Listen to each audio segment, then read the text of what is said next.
الحمد للہ وکفا والسلام علی عبادہ الذین اصطفى اما بعد۔ ہے کرم تو اگر کرے یا رب یہ التجا ہے، کرم تو اگر کرے بات دے زباں پہ جو دل پہ اثر کرے۔ معزز سامعین کرام اور میرے عزیز طلبہ اور سامعین کرام، یہ اللہ تبارک و تعالیٰ کا احسان اور میں اپنا خوش نصیبی سمجھتا ہوں کہ اس جیسے ناکارہ شخصیت کو کچھ کہنے اور سننے کا موقع عنایت فرمایا۔ میں نے قرآن مقدس کی ایک آیت آپ کے سامنے تلاوت کی، یؤتی الحکمت من یشاء ومن یؤت الحکمت فقد اوتی خیرا کثیرا۔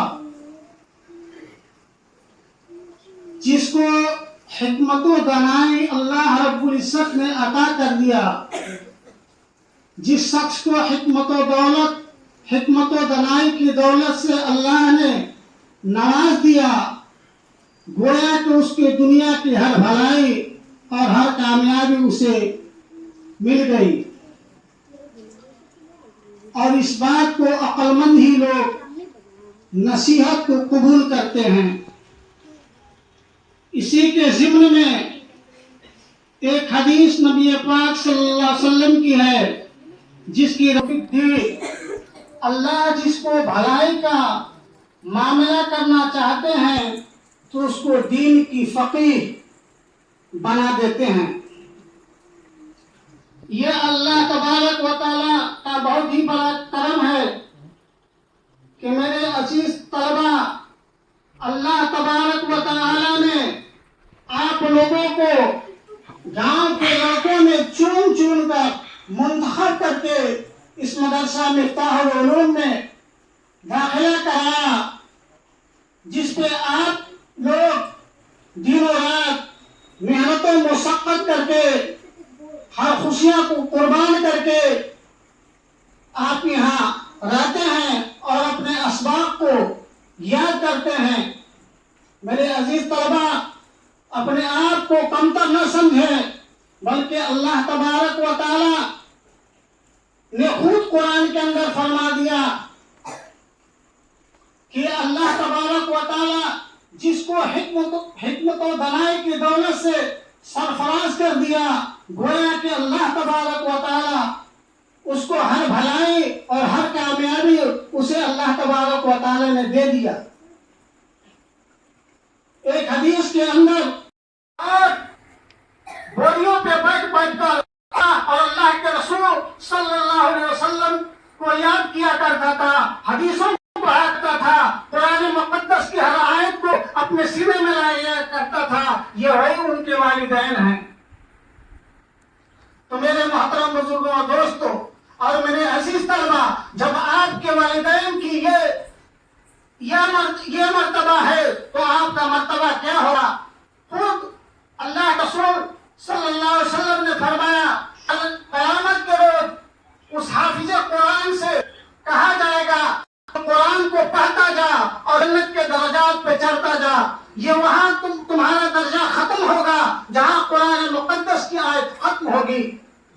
یہ ہے آپ کا مرتبہ، یہ ہے آپ کے والدین کا مرتبہ۔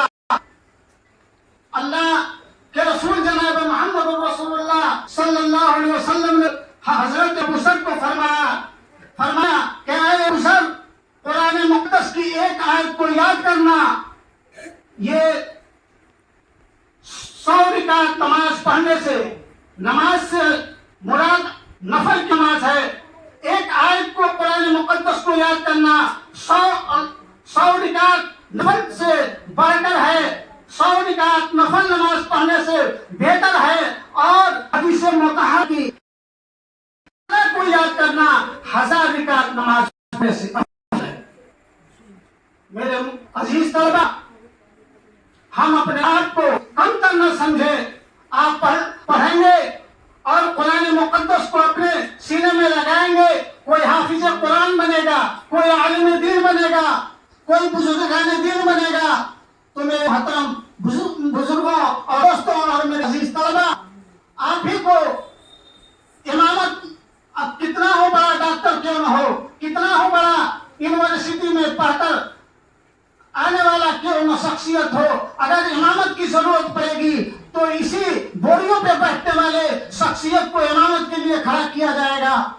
جنازہ کی نماز پڑھنے کی ضرورت ہوگی تو آپ ہی کو منتخب کیا جائے گا۔ اگر کسی شخص کی نکاح کی ضرورت ہوتی ہے، نکاح پڑھانے کی، تو آپ ہی کو انتخاب کیا جائے گا۔ یہ ہے آپ کا مرتبہ۔ آپ اپنے آپ کو گھٹیا اور کمتر نہ سمجھے، بلکہ اللہ رب العزت کا کرم سمجھے کہ آپ لوگوں کو اس مدرسے کے اندر، مدرسہ مفتاح العلوم کے اندر آپ کے والدین نے داخلہ کرایا اور آپ خوش نصیب ہیں۔ میرے عزیز طلبہ، علماء کرام، جب انبیاء علیہ السلام کا مرتبہ، اگر کسی کا مرتبہ ہے، کسی کی فوقیت ہے تو علماء کرام کی ہے۔ جب کوئی شخص مرتا ہے تو اپنے وراثت میں دھن دولت، روپیہ پیسہ، جائیداد و زمین وصیت کرتا ہے، مگر انبیاء علیہ السلام اس دنیا سے رخصت ہوتے ہیں تو ان کا وراثت میں اگر کوئی چیز ملتا ہے تو علم ہوتا ہے۔ ہم جتنا علم حاصل کریں گے، جتنا پڑھ لکھ کر آگے بڑھیں گے، اتنا ہم کو وراثت میں نبی پاک صلی اللہ علیہ وسلم کا میراث ملے گا۔ کہا گیا العلماء ورثۃ الانبیاء، کہ انبیاء علیہ السلام کا وارث علماء ہیں، یہی حافظ دین ہیں، یہی علماء کلام ہے، یہی مفتیان کلام ہے۔ جتنا جو علم حاصل کرے گا اتنا اس کو نبی پاک صلی اللہ علیہ وسلم کی وراثت میں مال ملے گا۔ میرے عزیز طلبہ، ہم اور آپ یہ نہ سمجھے کہ ہم وقت کو یہاں، ہم اور ہماری یہی آپ سے التجا ہے اور یہ گزارش ہے کہ آپ اپنے وقت کو قیمتی سمجھیں، اپنے وقت کو ضائع نہ کریں۔ ہر پل پل اور ہر لمحہ پہ اگر ذکر ہو، اللہ کی ذکر ہو، نبی پاک صلی اللہ علیہ وسلم کے حدیث پڑھنے میں ہماری مشغولیت ہو، قرآن مقدس کو یاد کرنے میں ہماری مشغولیت ہو۔ کہا گیا الساعۃ اسود من الذهب، کہ ساتھ وقت سونے سے بھی افضل ہے۔